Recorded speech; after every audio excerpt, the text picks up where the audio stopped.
I feel like with Attack of the Clones that they're more facepalm moments. I feel like in Phantom Menace, the most you just do is laugh. They're just like, like there's also those aliens that are like, you know that. It's ridiculous for you to slap your head off in it. But I understand why people don't like the Phantom Menace because you have all that ridiculous stuff happening, and a lot of that stuff really doesn't seem to lead to anything. And once again, there's another pacing issue. It takes forever for anything to happen. It's nowhere near as slow as Attack of the Clones or the Clone Wars animated film, but it's still pretty slow.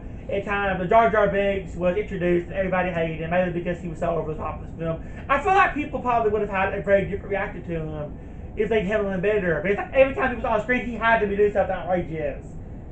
Guys, George Lucas, you know how to do the comic relief better than this because you gave us great comic relief characters in the original trilogy. C-3PO, R2-D2, Chewbacca, heck, even Lando.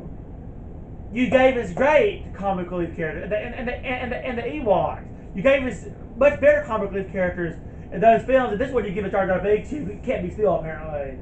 Yeah. Why does he have ADHD or something, or Tourette's? It's like, what's to do with Jar Jar? If he was supposed to have that, then I apologize because he can't help that. It's like, but he's supposed to represent a kid without. He's like, but I don't think he was even a kid though. I mean, how old was he supposed to be? I can believe it. I don't know how old a species is to be. It's like, I mean. You know, honestly, if they brought Jar Jar back now, I would just laugh my head off. Because for one, I'm still wondering what happened to him. We said enough about that. I think we said Jar Jar is actually played by Ahmed Best, who is like half African, half Middle Eastern actor. I imagine, and I'm sure most people probably don't even know that he's Jar Jar in the CGI motion capture because they can't see his face when watching the movies. But I wonder if anybody's ever walked up to him and harassed him. And say, wait, are you Jar Jar in that horrible film? Or the horrible character Jar Jar, I should say actually. You get that horrible annoying character Jar Jar, are you? And he can just deny it like that. But then again, if you see this Middle Eastern, African-looking guy, you're probably not gonna want to go up to him and harass him about that. You're like, no, I think I'll just happily not do that. Yeah, you jerk. And Yoda looks the worst in this one with the CGI, and I feel like most of the bad CGI went on Jar Jar and Yoda in this one. I mean, the rest of the CGI was, I mean, why was it? It wasn't. I mean, it was still kind of bad, but it was. How do you feel about the CGI where it's just all the other Gungans? You know, Jar Jar's there with all those other. That was a bit much. Actually, that was a bit overdone. The battle scene's pretty cool. They have a big battle and like yeah. It looks like a video game, more like a video game. You know, when you look at it, it's the only thing. But you know, again, the Phantom Menace is still a pretty decent movie overall. It's alright. You can watch it, you can get through it. It could be enjoyable. I feel like there's more things I want to say about it. Oh yeah, there is at least a couple of things I want to bring up. I want to talk about what we really liked about the film too. Instead of talking about Darth Maul. Darth Maul. Yeah, no, Darth Maul, Qui-Gon Jinn. They're great. Liam Neeson gives great performance to Qui-Gon Jinn. Ewan McGregor is a great Kenobi. And all the actors from the original trilogy to come back, like Faye Oz and Ian McDermott, they're great, and they're rose too with the material they're given. And even with Yoda not looking as bad, Frank Oz still plays the heck out of the character. Darth Maul got the picture too soon. Darth Maul, yeah, that's another problem I have with the prequel trilogy. Is the Darth Maul got axed off in that movie. I'm not gonna say why we put that in quotes, but unless you've seen the Clone Wars series and Rebel, which we told you need to watch. We said too much out of the way. Yeah, we just said too much.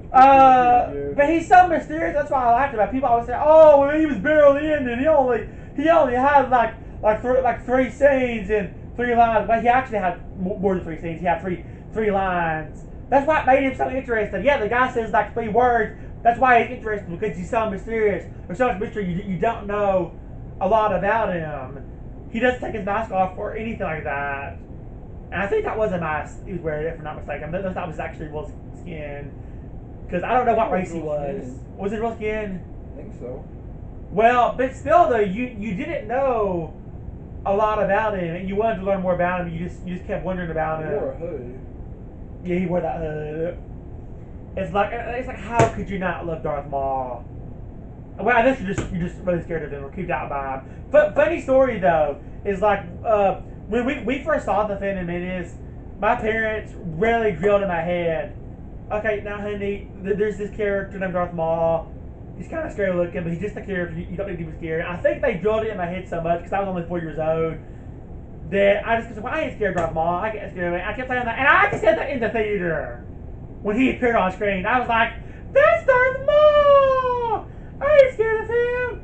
There's Darth Maul. And I'm sure I got some people's nerves in the audience, but then again, they probably already annoyed with stuff in the actual movie, though. So it's just a fan base. I don't think I've said anybody that bad. And actually, I talked more about that story in our celebration video. If you haven't watched them yet, you need to watch them. You can hear that full story, though. But I do want to mention that again here briefly, though. But yeah, I mean, what else do we like? I think I said most of what we like. I mean, there's plenty of stuff we like. We can't ramble too much. Oh no! But here's something I should bring up that we didn't like. I feel like this is important to bring up. So I didn't really have a problem with the midichlorian so much as a whole. I did have a problem with the idea that they made Anakin's mom give him a virgin birth. So apparently we've now turned Anakin into Jesus. Anakin is now a Christ figure in these movies. Now, I don't have a problem with some movies using a character as being sort of like a symbol for Christ, as a metaphor, because most of the time it's just supposed to be symbolic, and they're not trying to be sacrilegious or anything like that. And I don't think George Lucas was either, but the problem with Anakin is that Anakin goes over to the dark side and then turns back. So making him like a Jesus Christ figure, I'm sorry, no, because because Jesus would never go through. So even when Jesus was a teenager, I mean, the most rebellious Jesus got as a teenager was probably like, no, Mom, I want to go to that temple. I need to go to that temple because that's my father's house. That was the most rebellious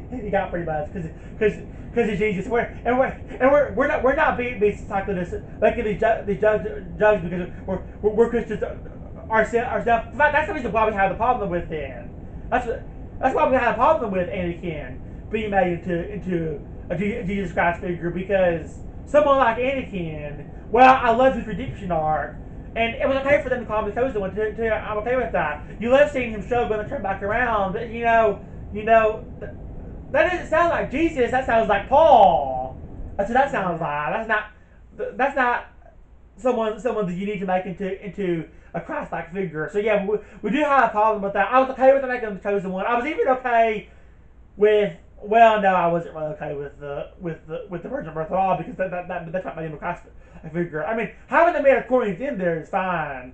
I don't have a problem with that. Yeah, just having them simply in there is being kind of like they were these gods, that they're kind of what helps make the Force what it is. Although I did like that they over-explained the Force. Like, oh yeah, the Force is them getting into your skin or whatever body is. Like, no. Mm-hmm. No, you don't need to explain that to her. What are you doing? What are you doing? Yeah, I can see why people have this as their least favorite, but we just don't think it's as. We don't think it. Even with all of this, we don't think it's as bad. No, we don't think it's as bad as a lot of people say. We don't think it's even the worst film, but it's definitely not one of the best. It's definitely, I mean, our second favorite in the prequel trilogy. But then again, it's not really fair to say there's only 3 movies in that trilogy. But so I guess that of course brings us into number 6, which is Star Wars Episode 3, Revenge of the Sith. This is the prequel in the prequel trilogy that finally got it right. Even though there are still other flaws, it does borrow some flaws from episodes 1 and 2. Hayden Christensen still isn't the best actor, but you know what? He actually gets a bit better, at least in the second or what the third act. He starts actually really putting effort in. I feel like a little bit. The third act, he's still not great, but he's so much better though. Now the appointment gets better in the third act, because I think so much stuff is going down. This stuff is just getting real, and it's one of the darkest ones in the whole series. And some people say that it's the darkest one, period. And some people even say that's not only the favorite in the prequel trilogy, but it's the favorite period, because they think it's the darkest one of all of them. I still don't think it's as dark as The Empire Strikes Back and Rogue One at least, and maybe even The Force Awakens too. But it is the darkest of the prequel trilogy, and it was the tone that we needed all on They're with done that trilogy. playing games. They're done goofing around. They're done with all that. Like, Jar Jar is toned down almost completely to where he's barely in the movie. In fact, he doesn't even have a single line, I don't think. He has one scene in the movie where Ahmed Best is playing him with the CGI motion capture. That's it. Doesn't say nothing. And it's finally done with all the stuff to do. Like the CGI hell is gone. The CGI, while it is still not the absolutely best or greatest in the world, it looks a lot better. Even Yoda looks a lot better. Jar Jar looks a lot better. And the one scene that he's in, we have a great fight sequence between Yoda and the Emperor. And, you know, while this movie still has a lot of flaws, I still don't think the flaws... Well, it doesn't even have a lot of flaws. It has some flaws, but the flaws really don't weigh down that much. I mean, you have some bad dialogue, and you have some confusing things as the movie is starting, where it's like the Emperor is babbling about blah blah blah blah blah blah something about space. For those of you, I'll probably say for you know what I'm referencing. He's babbling about a bunch of stuff, trying to for the dark side. He talks about Darth Plagueis, which is such a mysterious character that people are still talking about to this day. Some people think he's Snoke. People are still speculating about that character after all these years, 10 years down the road. And he talks about he convinced medical reins to like help save other people's lives, but he couldn't save his own because Palpatine was clearly his apprentice. That's what we're kind of made to think. He killed him, supposedly. And Anakin becomes the most human he's ever been, really, in this film. I mean, maybe even a little bit more than he was in the Clone Wars series, even though I like him better overall in the Clone Wars series. But in this film, he is very humanized. Even with some of the bad action scenes and some of the bad monotone and some of the bad dialogue, it's just, oh my gosh, it just gets so real. And he's worried about Padme. And this is the first time that you really give that much of a crap about Anakin and Padme. It's like the first of the films without the pushing them together too much and pushing them together, and you get a lot of bad actions because of that. You get at least one of those in this film, but it gets better later down the line. You get that one really bad piece of dialogue where Anakin says to Padme, "You're so beautiful," and Padme says, "I'm only so beautiful because I'm so alone." And Anakin says, "No, it's because I'm so with you." It's like that's a face palm. Yes, that is a face palm. But later on, though, it's handled a lot better between the two. And you know, we cried during that film. And we knew exactly how it was going to end too, and yet we still cried because it's very emotional. But you know, everything works out in the end because you see the original trilogy. But it's just like everything just goes downhill for the Jedi and the Republic in that film, and especially when Padme dies, and then Anakin realizes that ironically he's the one responsible in the long run, and he was trying to prevent it. And Palpatine doesn't even care. I mean, Palpatine smirks.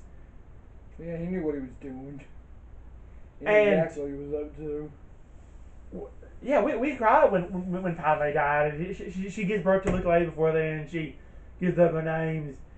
And it really pulls at your heartstrings. And I really think if you weren't the biggest fan of Revenge of the Sith, I recommend watching it again. And I can say the same thing about the other two in the prequel trilogy, but that one especially, because really it's like, how could you not like that movie, at least a little bit? Even if it's not your absolute favorite, you gotta like it at least a little bit, because it really did a lot of things right. And really, I can honestly say that it's the only one in the prequel trilogy that yeah, I think I actually would call it a great movie. It's a really good movie. That being said, I do feel bad that it's still way lower than it needs to be. It's only number 6, and as we say that, I can picture Heather Christensen in the lava, and it could be like, "Hey you!" I just gotta picture that. But that being said, though, yeah. Say if this was the last Star Wars movie that ever was made, it would have been a nice send off. It would have been okay. It would have been. It was a good conclusion to the prequel trilogy, for sure. But it still left you wanting to see more after you watched it, though. Okay, so now number 5. Rogue One, A Star Wars Story. this movie is great. It's really good. We had a blast watching this movie. It's one of the darkest ones they've done in the series. Still not as dark as the Empire Strikes Back, but it's even darker than Revenge of the Sith. And in this one, you see Darth Vader, and he's now been on the dark side for about 20 years, and he's in full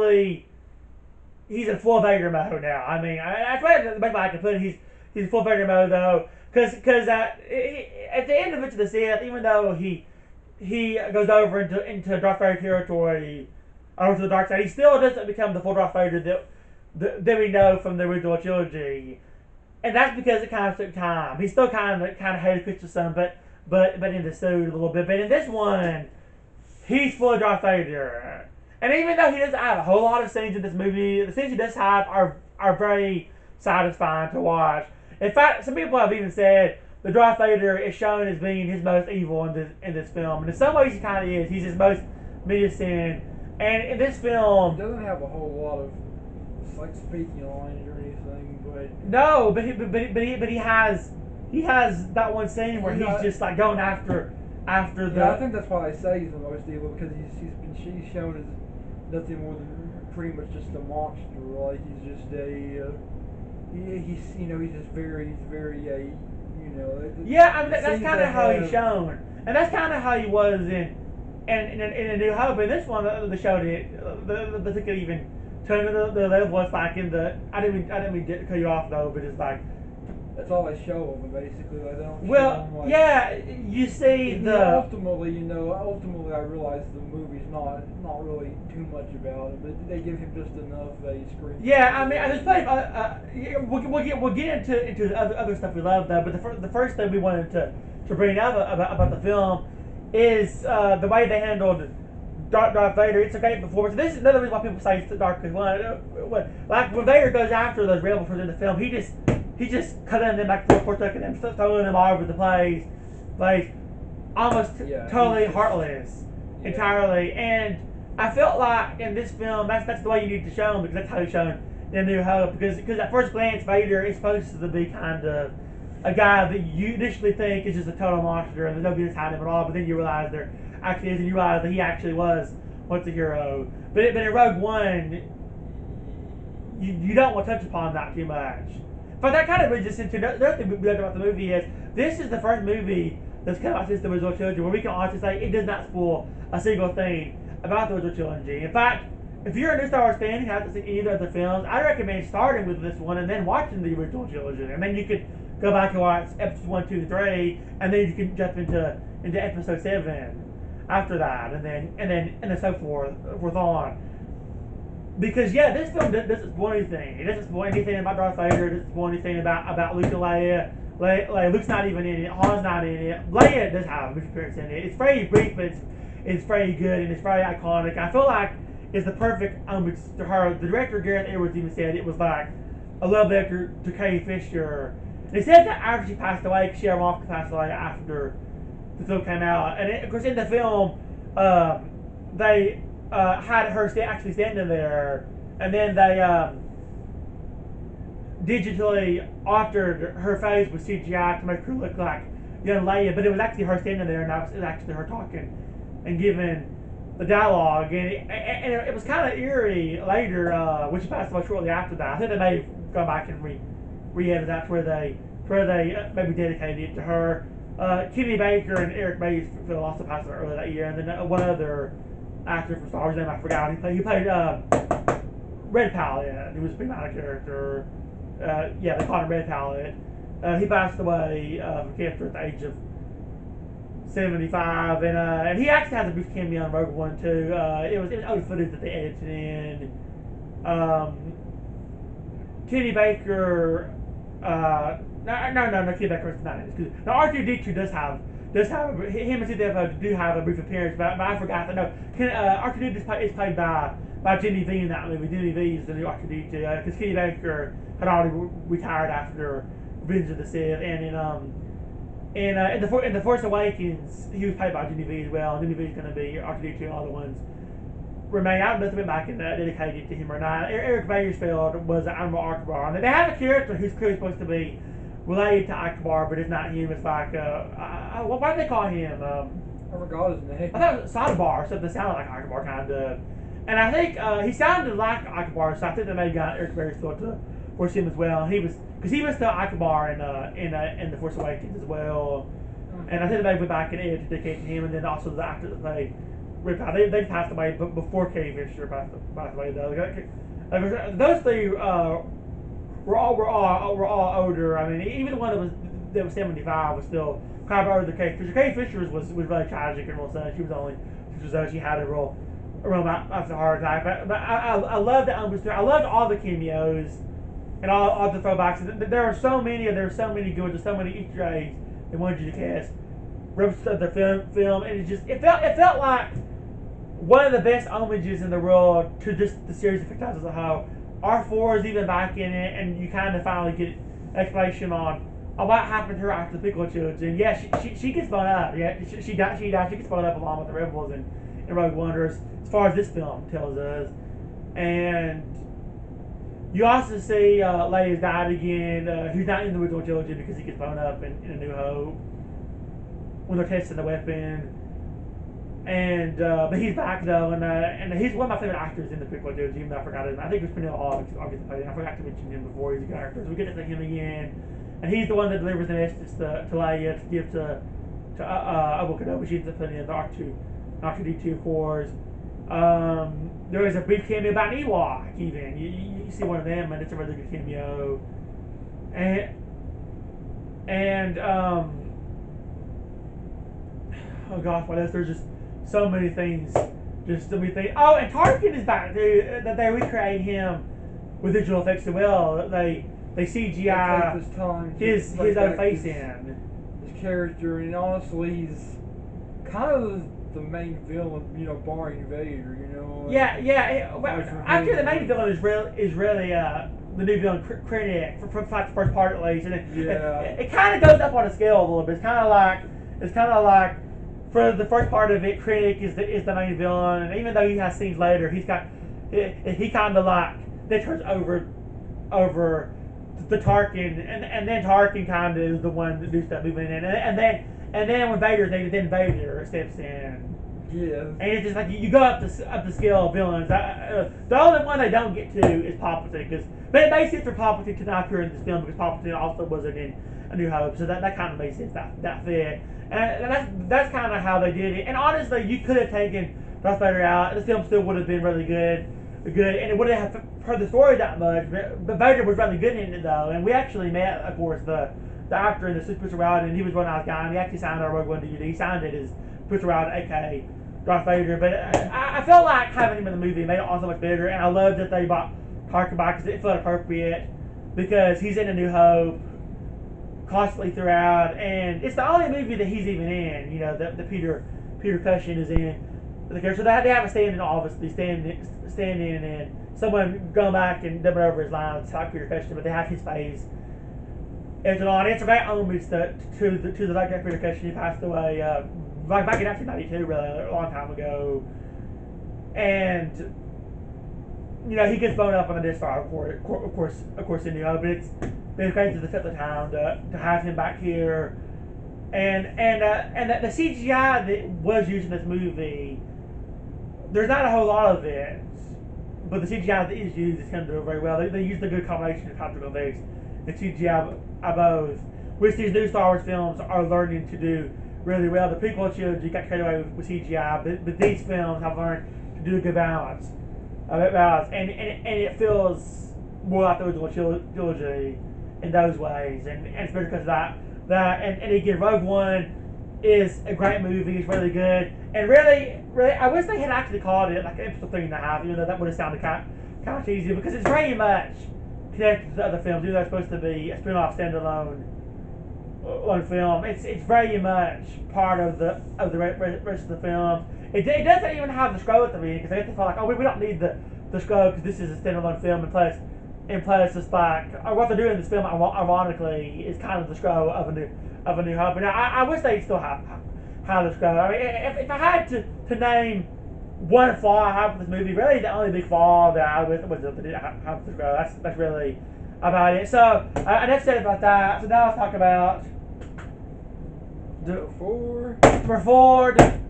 Star Wars Episode 7, The Force Awakens. So going along with what we talked about with Rogue One is like getting back to the basis of what we loved about Star Wars in the original trilogy, kind of just getting past a lot of the flaws that were in the original trilogy, just and improving upon those flaws and bringing back practical effects and having a combination of practical effects and CGI. That's probably the thing I love about the movie the most, besides all the new characters.